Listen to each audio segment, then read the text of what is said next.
അരൂരിലെ UDF സ്ഥാനാർത്ഥി Shanimol ഉസ്മാനെതിരെ police കേസെടുത്തു. Polling ബൂത്തിൽ നിരോധന ഉത്തരവ് ലംഘിച്ചതിനാണ് പൂച്ചാക്കൽ പോലീസിന്റെ നടപടി. പോളിംഗ് സമയത്തിന് ശേഷം പോളിംഗ് ബൂത്തിൽ കയറാൻ അനുവദിക്കാത്തതിനെ തുടർന്ന് കുത്തിയിരുന്ന് ഷാനിമോൾ പ്രതിഷേധിച്ചിരുന്നു. 3 മണിക്കൂർ പ്രതിഷേധത്തിന് ശേഷമാണ് ഷാനിമോളെ ബൂത്തിൽ കയറാൻ അനുവദിച്ചത്. സുധീഷ് ഗോപാൽ ചേരുന്നു. സുധീഷ് പറയും.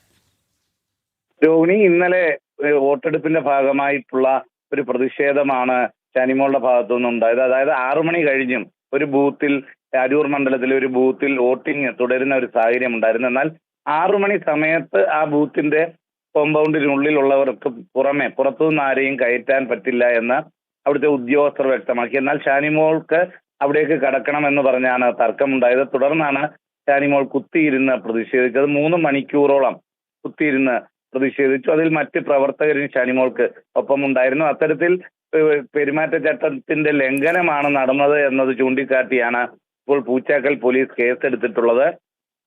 അവിടെ തടിച്ചുകൂടിയതുമായി ബന്ധപ്പെട്ടുണ്ടായ തർക്കത്തെ തുടർന്ന് NDA LDF പ്രവർത്തകർക്കെതിരെയും പൂച്ചാക്കൽ പോലീസ് കേസെടുത്തിട്ടുണ്ട്. രോഹിണി. ശരി, സുധീഷ് ഗോപാലാണ് വിവരങ്ങൾ നൽകിയത്.